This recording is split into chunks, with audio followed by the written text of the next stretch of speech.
여러분 반갑습니다.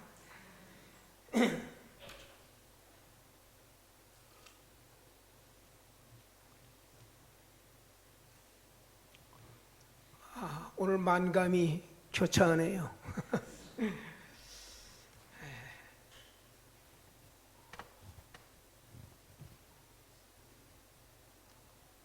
오늘 순서지를 보니까 제가 준비한 말씀을 한 3분의 1은 줄여야 될 것 같습니다.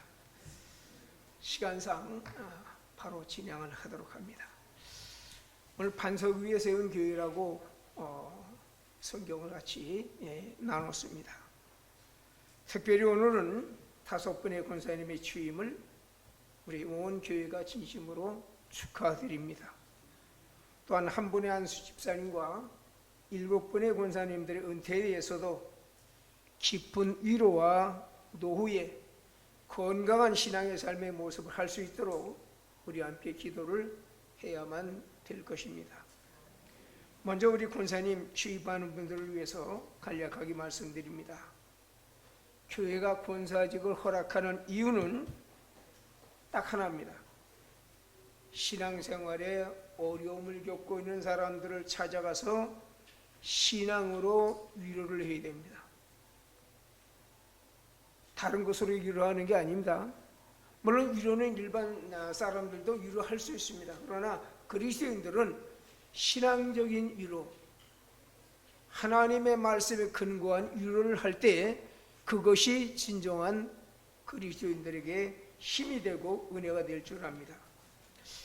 저는 그래서 이런 말씀을 한번 생각을 해보았습니다. 오늘 5분이 이제 권사 취임을 받는데 이분들은 앞으로 이분들의 두 눈은 꼭 볼 것을 보십시오.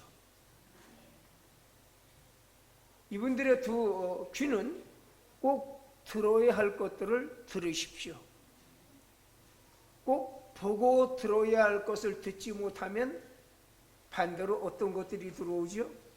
좋지 못한 것들이 보이고 들리게 됩니다. 그러면 좋은 것을 듣고 좋은 것을 볼 수 있으려고 하면 어떻게 해야 됩니까? 단 한 가지 하나님 앞에 무릎 꿇는 방법 외에는 다른 것이 없다고 하는 것을 말씀드립니다. 그래서 오늘 권사님들이 이 일을 잘 하시면 다니엘서 후반부에 보면 이러한 말씀이 나오죠. 사람을 옳은 길로 인도하는 사람은 별과 같이 그 길이 빛난다고 했습니다. 일을 잘 하셔서 우리 5분의 권사님들의 앞날이 하늘의 별처럼 아름답게 될 수 있도록 은혜를 받으시기 바랍니다. 다음은 한 분의 안수 집사님과 7분의 권사님들의 은퇴에 대하여 간략하게 말씀을 드립니다. 저는 오늘 은퇴하는 이 안수 집사님과 권사님들과 오래도록 신앙생활을 해왔기 때문에 이분들이 옥포중앙교회를 위해서 기도했고 눈물 흘렸고 땀 흘렸던 것을 저는 잘 알고 있습니다. 그래서 이런 말씀을 드립니다. 우리가 흔히 세상에서 부모는 위대하다고 하죠. 부모가 왜 위대합니까? 하나밖에 없는 생명을 주었기 때문입니다. 자식의 근본이 부모로부터 나왔기 때문에 부모는 자식으로부터 존경을 받습니다. 부모는 자식만 낳게 했습니까? 아닙니다. 사실 부모는 무덤에 들어갈 때까지 자식 생각을 놓지 않습니다. 하나님께서 만드신 모든 피조물 가운데 특이하게 사람만 그렇습니다. 여러분 저 TV 드라마에 동물의 왕국이라고 하는 프로가 있죠? 한번 보세요. 동물은 참 어떻게 되죠? 기를 때는 그야말로 애지중지하게 기르는데 그 자기 새끼가 일정 부분 되어서 부모를 딱 떠나보내면 그 다음에는 어떤 관계가 되죠? 부모와 자식 관계가 아닙니다. 그 다음부터는 적입니다. 영역이 분명히 구분됩니다. 그래서 아무리 내 자식이라 할지라도 부모의 영역에 들어오면 여지없이 내치는 것이 동물입니다. 그러나 사람은 그렇지 않습니다.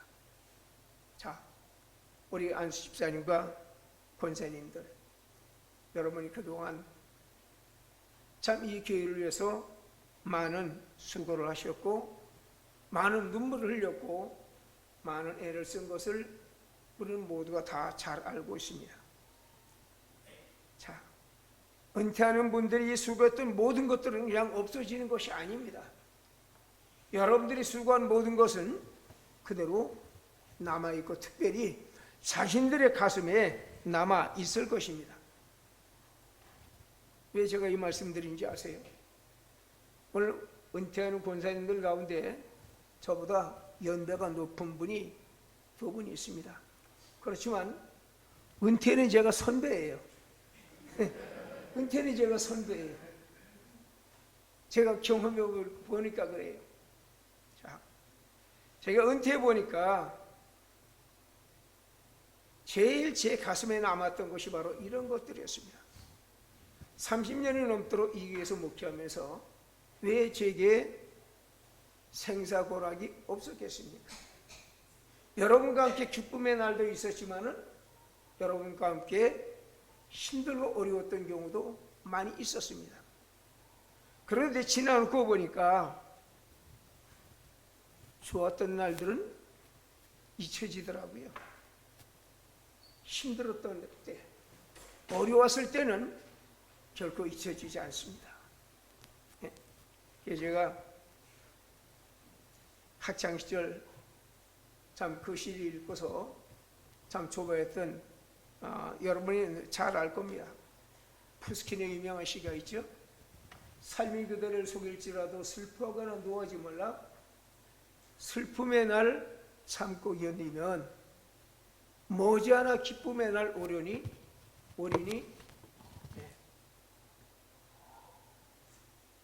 지나간 과거는 그리워지는 것이라고 했습니다. 오늘 은퇴하시는 분 분명히 저는 확신합니다. 여러분이 한번 집에 돌아가서 곰곰이 생각해 보십시오. 내가 오포교회를 위해서 힘쓰했었던 그 모든 것들이 가슴에 남아있고 헛되지 않다고 하는 것을 여러분은 아마 기억할 겁니다. 또 이런 말씀을 드리고 싶습니다. 여러분 오늘 은퇴하신 이제 그 안수 집사님과 권사님들 다음 주에 이게 안 나오실 거예요? 사실은 솔직히 엄밀한 의미에서 은퇴가 의미가 없습니다. 장로는 좀 의미가 있습니다.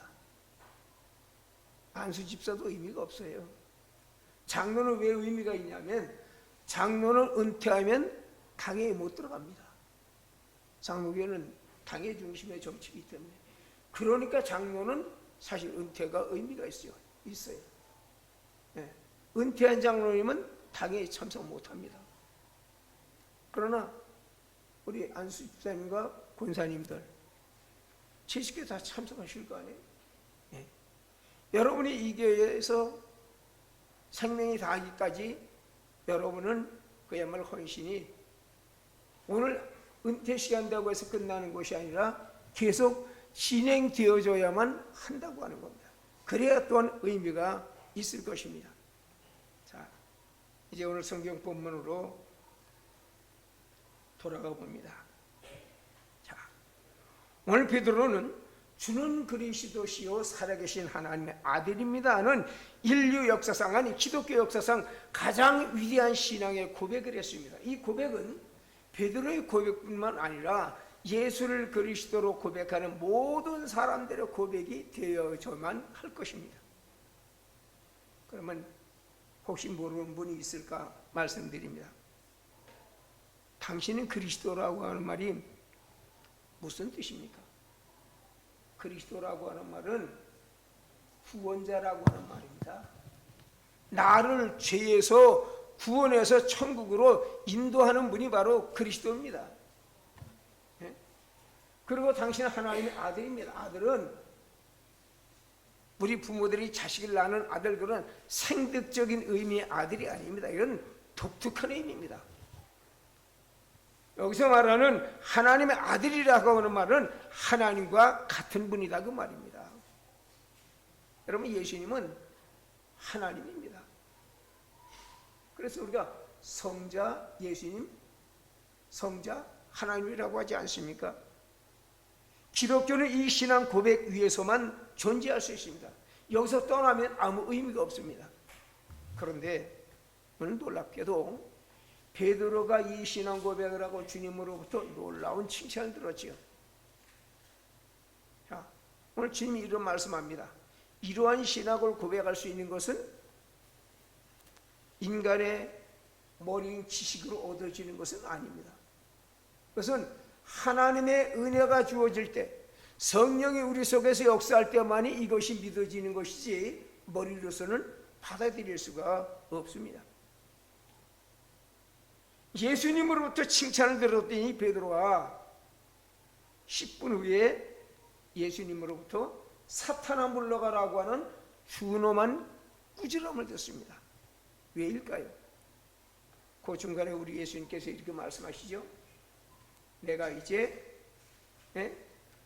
십자가에 못 박혀 죽어야 되겠다. 자, 십자가에 못 박혀 죽여야만이 그 다음에 뭐에 이어집니까? 그 다음에 부활이 이어집니다. 결단과 죽음이 없이는 부활이 없습니다. 근데 베드로는 그걸 몰랐어요. 예수님이 죽는다고 하니까, 십자가에 못 박혀 죽어야 된다고 하니까 결단코 이러한 일이 당신에게 일어나서는 안 됩니다고 예수님을 붙잡았습니다. 이건 엄청난 범죄입니다. 이건 말로 다 할 수 없는 범죄입니다.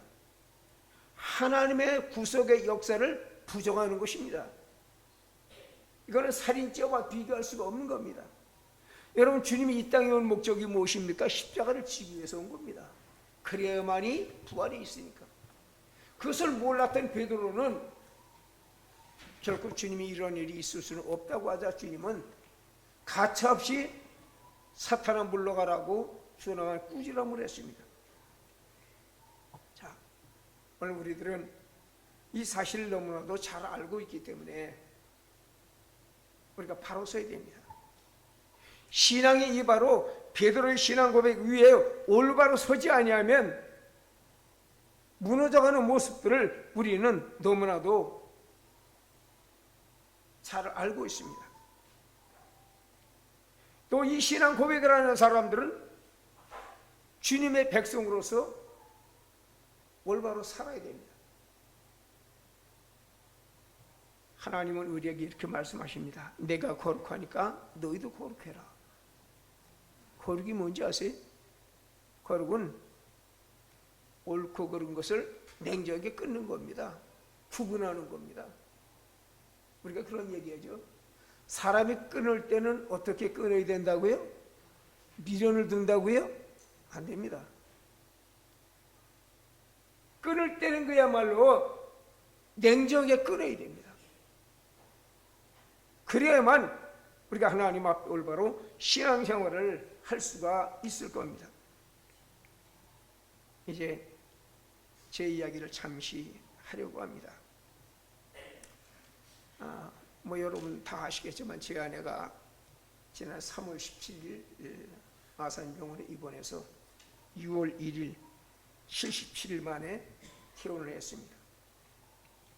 그 77일간이나 아내와 함께 병원에 있으면서 많은 생각을 하게 됐습니다. 처음에는 한 열흘 정도면 되겠지. 10일 정도면, 그것도 넉넉하게 잡아서 10일이면 퇴원할 것으로 예상을 했습니다. 근데 그 예상이 빗나갔습니다. 저도 그 현대 아산병원을 옛날에 가보았는데, 옛날에는 그 병원이 중앙병원이라고 그랬어요. 근데 그 보니까 정주영 씨가 돌아가신 다음에 병원 이름을 바꿨더라고요. 그 아산이 정주영 씨의 그 호야예요. 예. 자, 열흘 정도면 뭐 집에 올 줄 알았는데 열흘 지나가네요. 제가 20일이 지나면서부터 제 마음이 흔들리기 시작을 했습니다. 이거 뭐야? 이거 아니네. 그리고 그 현대 아산 병원에 가보면 엘리베이터마다 거기에다 써붙였더라고요. 한국에서 제일 가는 병원이래요. 그리고 세계에서 22위래요. 좀 자랑스럽죠. 자, 한국 최고의 의사가 수술을 했는데 잘못된 거예요. 이게 인간의 한계입니다. 저는 그래서 그랬어요. 하나님, 실수하게 하는 것도 하나님. 이 병원에 입원할 때 의사에게 맡긴 것만은 아닙니다. 하나님, 이 의사의 선도를 내게 체류해서 하나님이 역사하십시오. 그리고 같은 거예요. 그럼에도 불구하고 의사들이 실수해서 20일이 지나면서부터 제 마음에 갈등이 오기 시작했습니다. 이게 뭐냐? 자, 말로 더할 수 없는, 같이 함께 있는 아내에게도 말할 수 없는 제 마음. 그때 제 마음을 붙잡아 줬던 책이 2권 있었습니다. 그래서 오늘 저는 그 임직을 하시는 분들과 은퇴하신 분들에게 그 책들을 한 권씩 선물하려고 합니다. 근데 사실 그 책은 제가 책을 보니까 2006년도에 제가 구입한 책입니다. 2006년 1월 3일 날 제가 그 책을 읽고 은혜를 받아서 그 책을 주제로 해서 오포중학교에서 아마 10번 이상 설교를 했습니다. 그런데 거기는 그 내용이 뭐 귀한 내용이지만 저는 그 책 가운데서 특별히 첫 번째 책이었던 내게 있는 것이라고 하는 그 이재철 목사의 책인데 그 설계집이 아닙니다.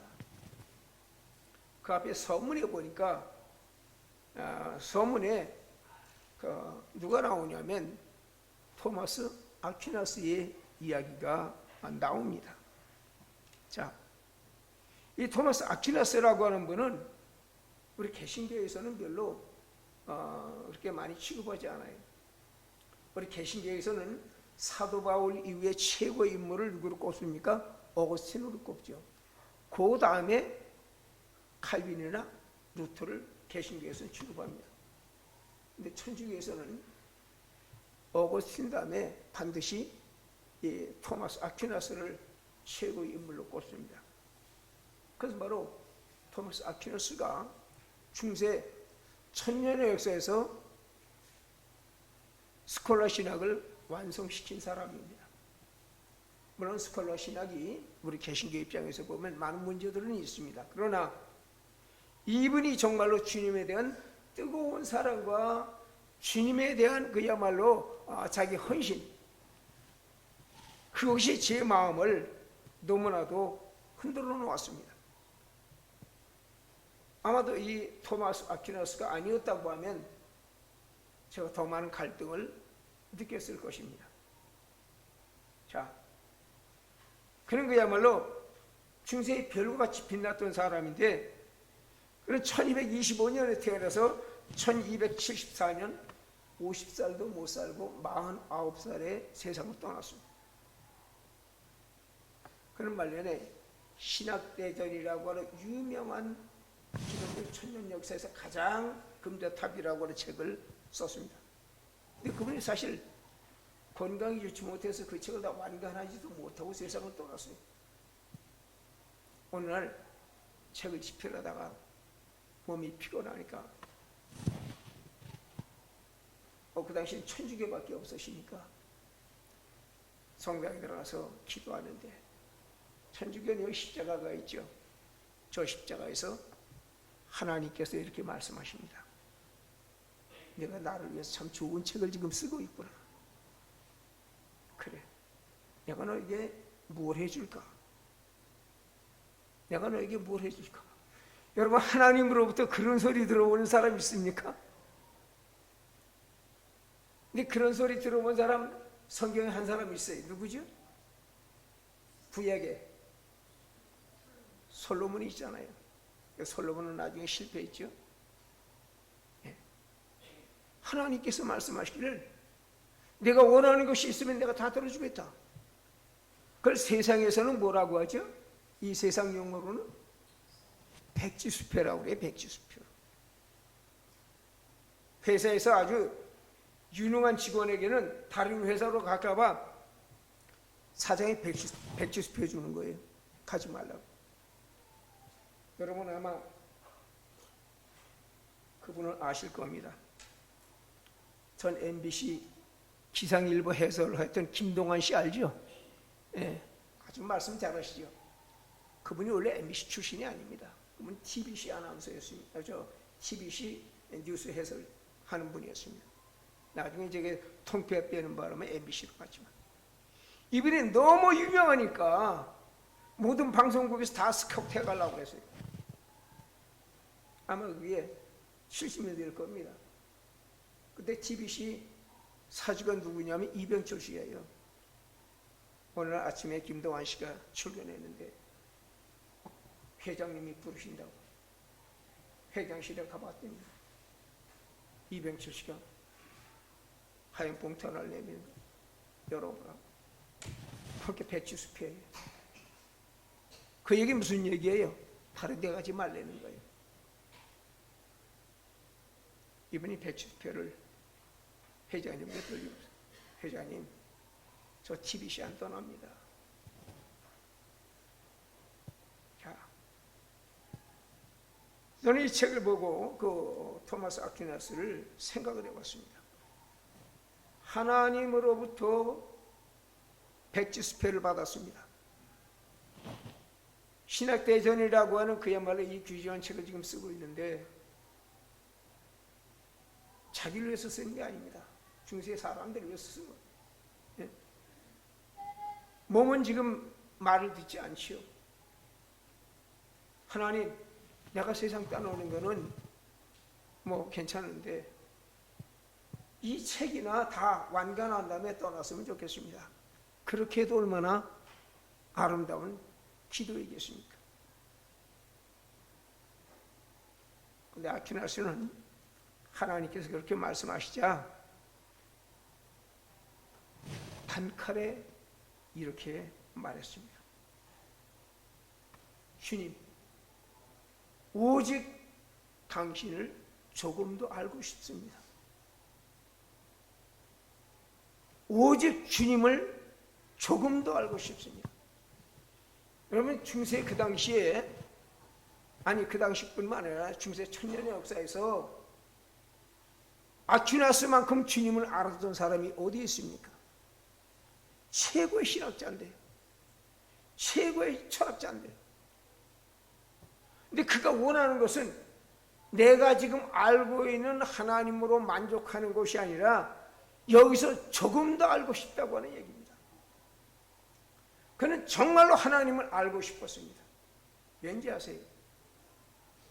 우리들의 신앙은, 여러분의 신앙은 여러분이 주님을 아는 것만큼 성장합니다. 그래서 그런 얘기 많이 하지 않아요? 아는 것만큼 보인다고 하죠. 네. 내가 정말로 주님을 알아야 내가 올바로 신앙생활을 할 수 있기 때문에 저는 우리 옥보중학교 모든 성도들이 하나님을 날마다 알아가는 성도들이 되시기 바랍니다.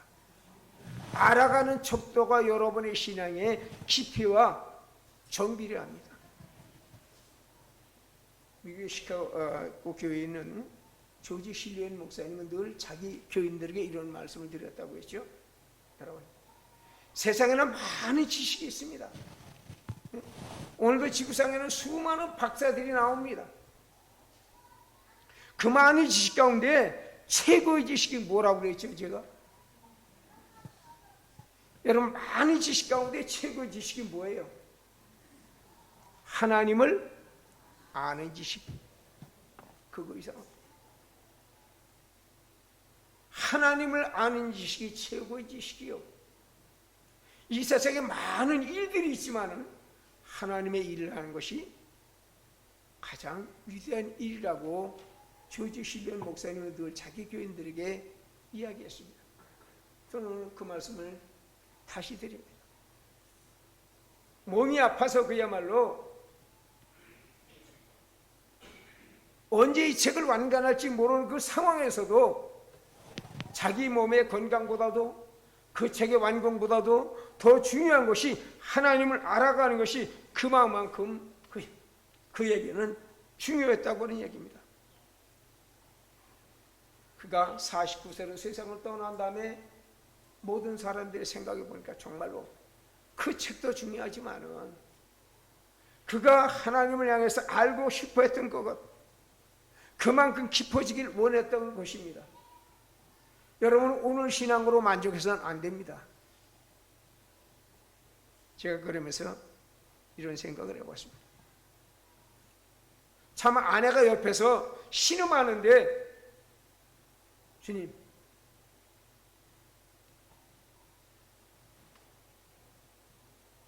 제게도 아퀴나스처럼 그런 말을 차마 못하겠더라고요. 그래서 제가 아퀴나스가 못 되는 겁니다. 네. 제가 죽어가는 아내를 보고 그 말을 했다고 하면 저도 아퀴나스가 됐을 것입니다. 차마 못하겠더라고요. 그 문제 가지고 정말로 여러 날 씨름했습니다. 그리고 그 응답을 언제 하나님 앞에 쏟아놓았느냐? 아내가 태어나는 며칠 전에 제가 하나님 앞에 그런 고백을 했습니다. 하나님, 제가 하나님께서 제게 그런 물음을 주셨을 때 그동안 답변하지 못하고 많은 갈등을 느꼈는데 오늘 하나님 앞에 이런 고백을 합니다. 하나님, 제가 제 아내의 치유와 상관없이 주님을 섬기는 것을 저보다도 당신이 나를 더 잘 알고 있지 않습니까? 자, 여러분, 하나님은 나보다도 나를 더 잘 압니다. 왠지 아세요? 우리가 우리 자신을, 자기 자신을 완벽하게 안다고 생각합니까? 아닙니다. 우리가 실수 많이 하잖아요. 금방 말해놓고도 아이고 잘못했네. 나를 제대로 모르니까 그 말하는 거예요. 그러나 하나님은 나를 더 잘합니다.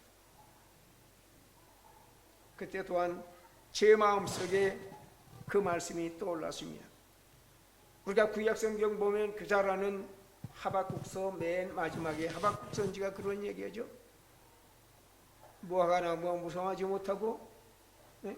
포도나무에 열매가 없어도 나는 나의 하나님을, 구원의 하나님을 찬양하리이다. 그러면서 하박국이 믿었습니다. 그가 나를 사슴의 발같이 하사 높은 곳으로 다니게 할 것이다. 사슴은 굉장히 그 뭐라고 할까요? 높은 곳, 바위 옹성진 곳, 그것을 잘 다닙니다. 나의 발을 사슴과 같이 한다고 하는 말이 무슨 말입니까? 자유롭게 운영할 수 있게 해준다고 하는 얘기. 제가 하나님 앞에 그래서 그런 말씀 드렸습니다. 하나님, 제 아내가 하나님의 은혜로 말미암아 사슴 같게 발을 하나님이 하사 엉겅퀴 바위 산이라도 다닐 수 있게 주님께서 해주실 줄 저는 믿습니다. 그것이 다 이루어지는 날, 하나님, 그때까지는 제가 제 마음을 변치 않겠습니다.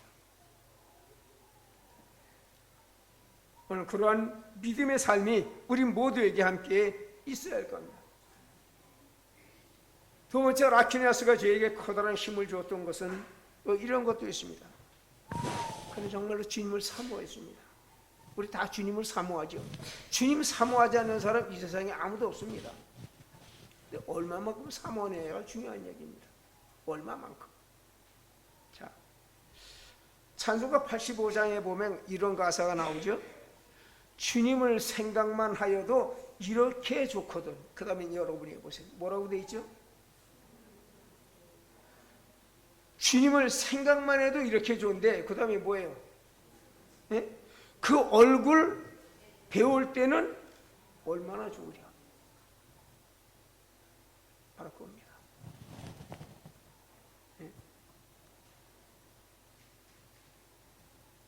우린 이러한 토마스 아퀴나스의 신앙에 대해서 우리가 배워야 됩니다. 여러분 정말로 주님을 얼마나 사모합니까? 사람은 자기가 사모하는 것에 대해서 자기 마음을 쏟을 수밖에 없습니다. 자, 저는 재작년인가요? 재작년으로 기억이 됩니다.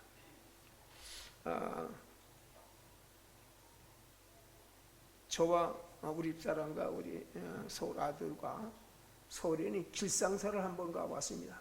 길상사 저울이. 길상사 가보신 분 한번 손 들어보세요. 서울 길상사. 아무도 안 가보셨어요?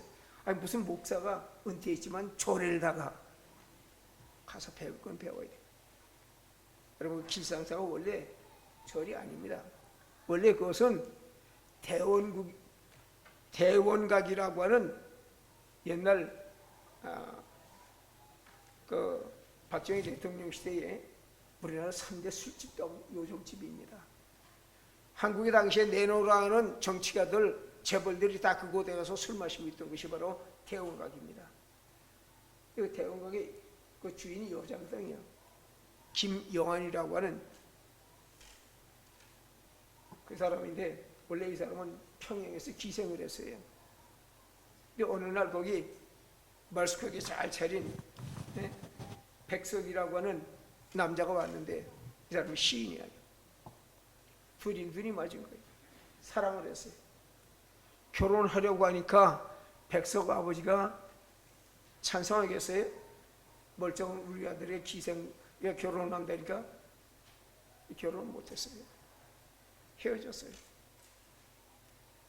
그리고 6.25가 나면서 김영환 씨는 남한으로 내려오고 백석 씨는 그냥 이북에 그대로 헤어졌어요. 이 김영환 씨가 대원각이라는 술집을 통해서 돈을 어마어마하게 벌었어요. 늘 그 이북에 있는 자기 애인 백석을 잊지 못하는 겁니다. 그래서 어느 날 그걸 다 정리해서 여러분 그 유명한 법정 스님 아시죠? 돌아가신 법정 스님한테 기증한 스님 저를 세워달라고. 신문기자가 그것을 알고 가서 인터뷰를 했습니다.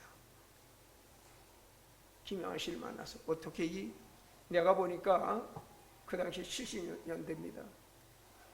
100억, 1000억이 넘는 재산인데 그걸 어떻게 드릴 수 있습니까? 그랬더니 김영환 씨가 이런 얘기했습니다. 그러니까 지금 1000억은 우리 백석, 나의 애인 백석의 시 한 줄만도 못하대. 저는 충격받았습니다. 그 말에.